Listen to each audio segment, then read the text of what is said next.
Okay बच्चों, तो शुरू करते हैं। तो इस लेक्चर में हम लोग जेईई एडवांस 2025 में जो क्वेश्चंस आए हैं कॉम्प्लेक्स नंबर्स के, तो that we are going to do now.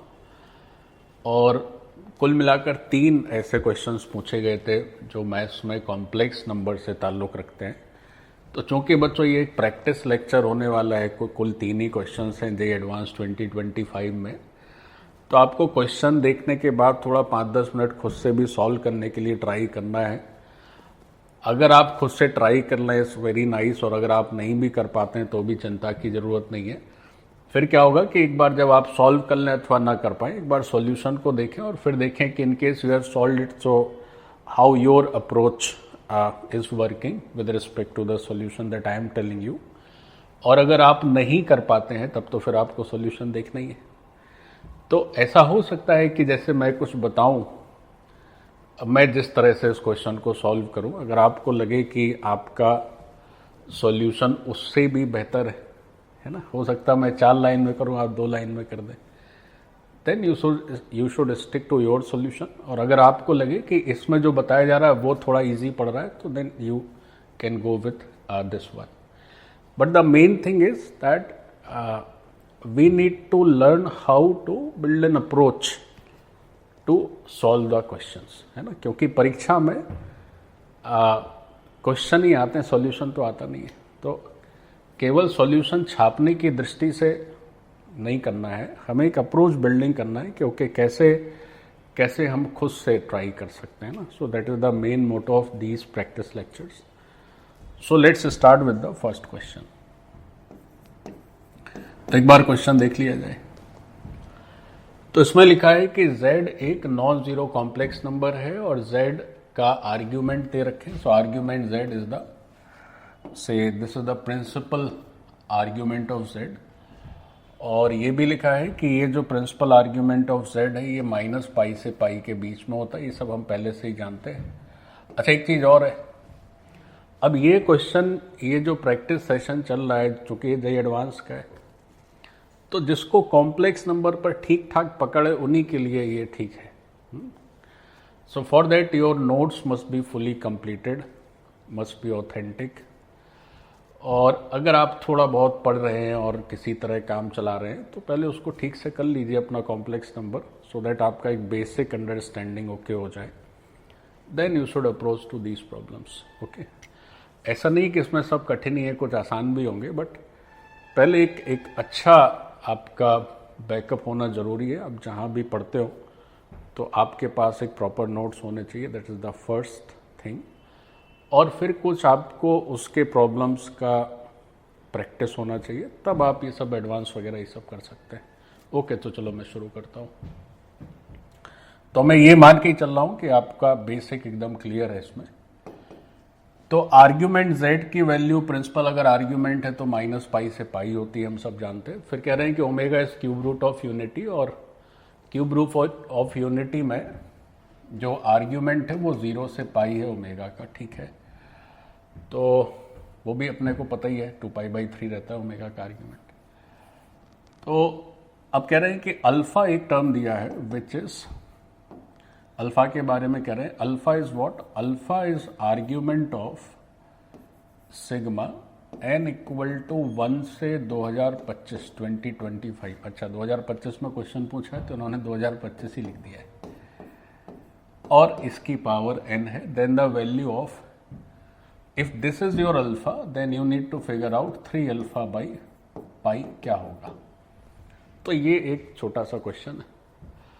अब देखो, चूंकि omega cube root of unity है और इसका आर्ग्यूमेंट 0 से π है, तो नेचुरली जो क्यूब रूट ऑफ यूनिटी है वो ओमेगा की वैल्यू हम कौन सी वाली लेंगे, -1/2 प्लस i√3/2, है ना, क्योंकि इसका ही तो आर्ग्यूमेंट जब आप करते हैं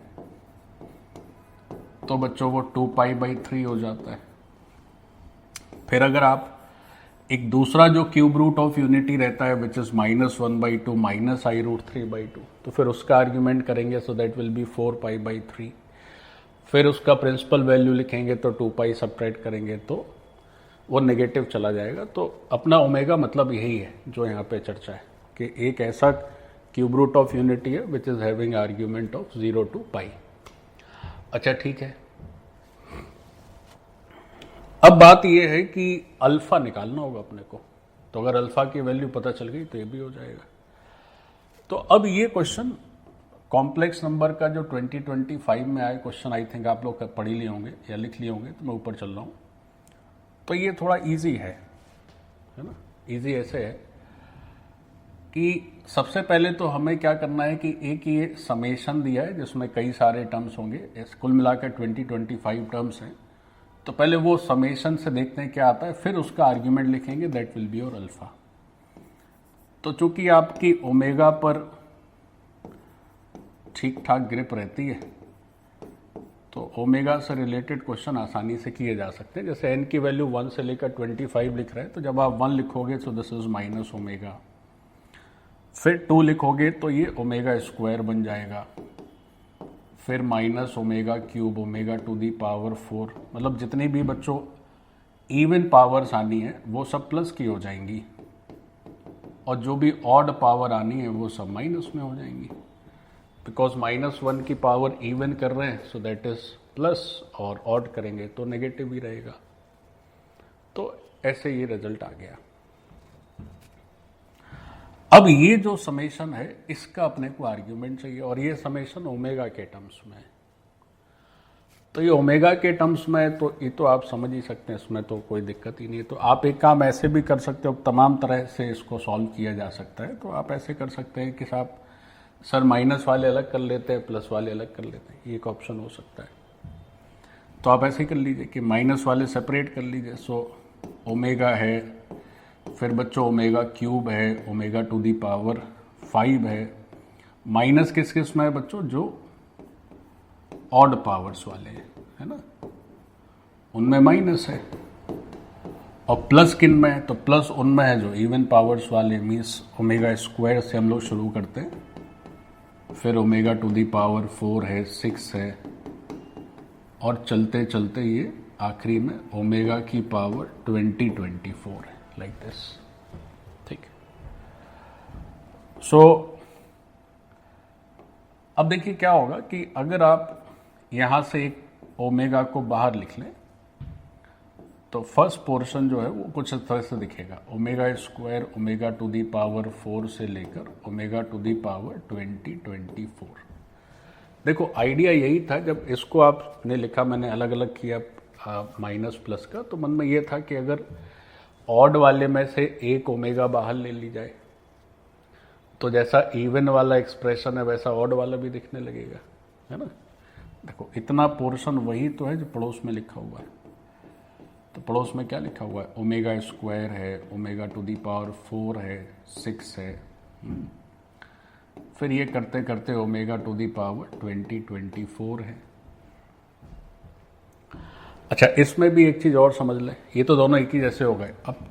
अब इसको सॉल्व करने में चूंकि एक को सॉल्व करेंगे तो दूसरा अपने आप आंसर दे देगा। तो देखो ऐसे समझो कि बच्चों ये तो ओमेगा स्क्वायर ठीक है, इसको आप ओमेगा लिख सकते हैं, है ना। ये जो ओमेगा टू दी पावर 4 है वो ओमेगा हो जाएगा, और जो ओमेगा टू दी पावर 6 है उसको 1 लिख सकते हैं। तो अब देखिए क्या हो रहा है कि 1 ओमेगा ओमेगा स्क्वायर हो जा रहा है। तो अगर इन तीनों को एक साथ सोचिए, सो दिस इज बिकमिंग 0। तो ऐसे क्या होगा कि फिर अब जैसे फिर से वैसे ही तो रिपीट होगा। फिर से क्या होगा कि ओमेगा टू दी पावर 8 आएगा, फिर 10 आएगा, फिर 12 आएगा। तो उसमें अगर सबसे ओमेगा टू दी पावर 6 हटा दोगे तो फिर से ही चीज आ जाएगी। So that will be again 1 omega omega square. तो ऐसे जो 3-3 के पेयर्स आएंगे तो 3-3 के ग्रुप सब 0 होते चले जाएंगे। अब तुम्हें ये देखना पड़ेगा कि इसमें कुल जितने भी टर्म्स हैं क्या वो सब मतलब 3-3 के ग्रुप में कंप्लीट डिस्ट्रीब्यूशन हो जाएगा या कुछ छूट जाएगा। तो उसको देखो कैसे देखोगे।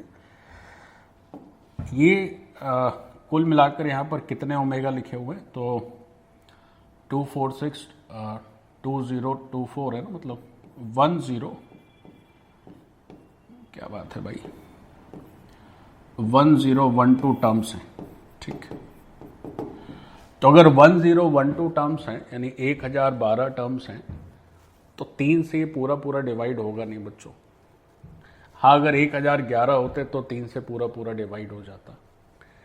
तो मतलब ये है कि ये जो ओमेगा स्क्वायर से ओमेगा टू द पावर 24, अगर मैं इसको अलग से लिख दूं, देखो चूंकि आपको समझाने के लिहाज से चल रहे हैं तो थोड़ा सा आराम आराम से ही चलेंगे।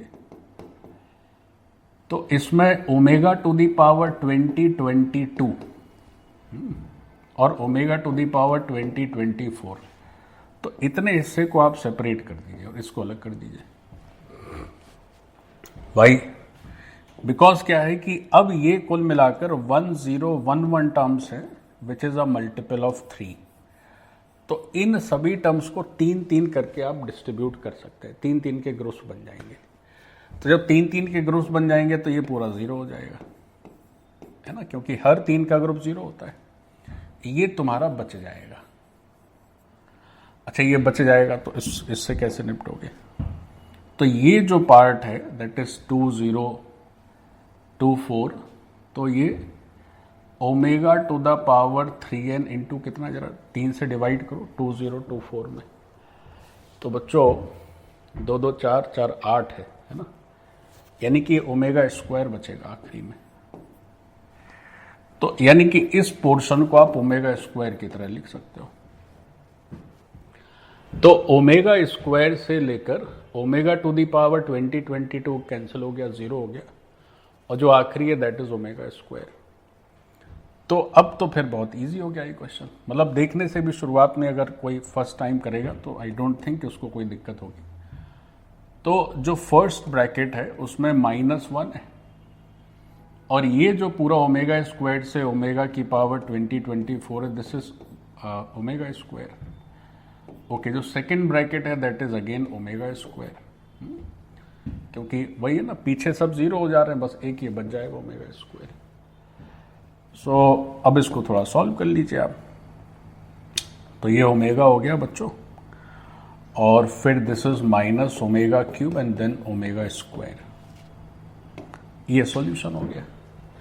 अब अपने को क्या करना है कि ये हमारा अल्फा है, और नहीं, ये जो भी कॉम्प्लेक्स नंबर आएगी उसका आर्ग्यूमेंट है अल्फा, और फिर आपको 3 अल्फा बाई पाई बताना है। तो अब तो कुछ बचा नहीं इसमें। कैसे? तो ये जो कॉम्प्लेक्स नंबर आई इसको थोड़ा सा ठीक से लिख लीजिए। So omega plus omega square, तो 1 प्लस ओमेगा स्क्वायर। एक बार देख लें कहीं कैलकुलेशन में कुछ इधर उधर तो नहीं हुआ है। अच्छा देखो, ये 1 था, मैंने -1 कर दिया। ये 1 प्लस, और ये तो 1 तो ही ना, और इसको ओमेगा स्क्वायर लिख दिया। अब ये ठीक है। So this is minus omega और माइनस ओमेगा क्यूब और प्लस ओमेगा स्क्वायर है। ठीक है, चलो तो अब इसको थोड़ा आप सॉल्व कर लीजिए। आखिरी में ओमेगा स्क्वायर है। सो ओमेगा क्यूब इज 1, सो -1 इधर आ गया, माइनस ओमेगा की वैल्यू क्या लिखते हैं बच्चों, दिस इज -1/2 प्लस i√3/2, और ओमेगा स्क्वायर लिखा जाता है -1/2 माइनस i√3/2। तो इसको जब आप सॉल्व करेंगे तो देखो क्या वैल्यू आती है। तो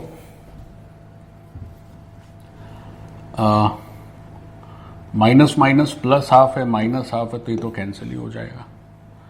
तो इधर बच रहा है -1 which is the real part, minus i√3/2 minus i√3/2, so this is minus i√3। ये हो गया। तो ये कंप्लीट हमारा समेशन आ गया। अब ये जो समेशन है इसका आर्ग्यूमेंट है अल्फा। तो इसका आर्ग्यूमेंट तो अल्फा हम आसानी से लिख सकते हैं। कैसे? तो अल्फा की वैल्यू अगर लिखी जाए तो आप कैसे करोगे? तो इसको अगर पोलर फॉर्म में करें तो इसका मॉड z है 2, तो -1/2 माइनस i√3/2 ऐसे। तो ऐसा थीटा सोचो जिसका साइन और कॉस दोनों वैल्यू कैसा हो, नेगेटिव। तो साइन और कॉस दोनों नेगेटिव है, मीन्स वो थर्ड क्वाड्रेंट में आएगा। तो थर्ड क्वाड्रेंट में आ जाएगा तो आंसर क्या लिखेंगे, तो अल्फा की वैल्यू हो गई पाई प्लस से पाई बाई 3 कर देते हैं। बट ये आर्ग्यूमेंट जो है वो चूंकि प्रिंसिपल वैल्यू नहीं है, तो हम अगर प्रिंसिपल वैल्यू लिखेंगे तब बात बनेगी। तो हमारा ये जो आर्ग्यूमेंट है, ये आर्ग्यूमेंट हो गया अल्फा का, है ना, थर्ड क्वाड्रेंट में। अब थर्ड क्वाड्रेंट में क्योंकि कॉस थीटा होना चाहिए, कॉस अल्फा होना चाहिए -1/2 और साइन अल्फा होना चाहिए √3/2, वो भी माइनस का। तो इसकी अगर प्रिंसिपल वैल्यू लिखनी है तो प्रिंसिपल वैल्यू आप कैसे करोगे, तो प्रिंसिपल आर्ग्यूमेंट जो होगा z का, दैट इज, इसमें 2 पाई सब्ट्रैक्ट कर देंगे, so this is 4 pi by 3 minus 2 pi, so it is having the value of minus का कितना आ जा रहा है, माइनस का 2 पाई बाई 3। अल्फा के आर्ग्यूमेंट में कुछ कंडीशन ऐसी तो लिखी नहीं है कि कहां से कहां तक होना चाहिए। ओके, आर्ग्यूमेंट तो नहीं लिखा है तो प्रिंसिपल वैल्यू लेंगे, तो 3 अल्फा बाई पाई अपने को बताना है। तो आर्ग्यूमेंट ऑफ z हो गया -2 पाई बाई 3, तो यही हो गया बच्चों तुम्हारा अल्फा। यहां थोड़ा गलत हो गया, आर्ग्यूमेंट ऑफ अल्फा नहीं लिखेंगे, आर्ग्यूमेंट जो है उस समेशन का ये हो गया, और जो प्रिंसिपल वैल्यू होगी आर्ग्यूमेंट की उसको कहेंगे अल्फा। तो अल्फा हो गया बच्चों माइनस का 2 पाई बाई 3। अब फिर आपसे जो भी क्वेश्चन में पूछा जाए, जैसे 3 अल्फा बाई पाई था ना, एक बार और देख लेते हैं क्या लिखा हुआ था। ओके, 3 अल्फा बाई पाई, तो अपने को 3 अल्फा बाई पाई चाहिए, सो 3 alpha by pi is how much, so this is -6 pi by 3 by pi, so this is -2। तो ये हमारा हो गया फाइनल आंसर। ठीक, तो ये एक आसानी क्वेश्चन था, क्योंकि बस आपको समेशन को थोड़ा सा इधर उधर करके सॉल्व करना था, और तो उसमें कुछ है नहीं। So this is done. Okay बच्चों, अब हम लोग दूसरा क्वेश्चन करते हैं। तो देखो इसमें क्या लिखा हुआ है, लिखा हुआ है capital R denote the set of all numbers. Capital R सारे नंबर्स होते हैं, ठीक है। दो कॉम्प्लेक्स नंबर दे दी z1 z2, ये दो कॉम्प्लेक्स नंबर्स हैं, इनकी वैल्यू दे दी है 1 + 2i and second number is 3i। फिर क्या कह रहे हैं कि एक सेट कैपिटल S है विच represents such order pairs x, y और r, r। अच्छा, r क्रॉस r, मतलब वही है कि x, y कुछ भी रियल नंबर हो सकता है, और फिर इस तरह से होना चाहिए कि ये दो मॉड्यूलस सेम है, तो which of the following statement is true. Okay यार, ये तो बहुत ही आसान है। अब ये क्वेश्चन जेईई एडवांस का ऐसा क्वेश्चन है जो आप अगर ठीक से अपनी नोटबुक ही पढ़ लेते तो ही कर लेते, इसमें तो कुछ जान ही नहीं है। कैसे जान नहीं है भाई, क्या है कि आप z = x + iy करके कुछ अज्यूम कर लीजिए। बेसिकली आपको z का लोकस चाहिए और तो कुछ है नहीं, और z1 और z2 दो कॉम्प्लेक्स नंबर दिए, एक मॉडुलस दिया है। तो लोकस में 4 ऑप्शन दिए हैं कि S is a circle, S मतलब that represents point x, y and those x, y points are such that these two modulus are same. तो ये दो मॉड वैल्यू सेम है। तो यार अब ये तो बहुत आसान क्वेश्चन हो गया, मतलब पिछला क्वेश्चन जो ओमेगा वाला था 2025 का, वो भी काफ़ी मतलब बहुत डिफिकल्ट लेवल पे तो नहीं था, वो भी आसानी था, और ये भी आसानी है। तो इसमें अगर कोई z को x + iy अज्यूम करता है तो बेसिकली अपने को लोकस बताना है z का। तो बहुत ही रेगुलर किस्म की प्रॉब्लम हो गई ना, जैसा आपकी नोटबुक में तो बहुत सारे ऐसे रहते हैं। तो उसमें ऐसा लिखा हुआ है कि जो z - z1 है वो क्या है, 2 × z - z2 है।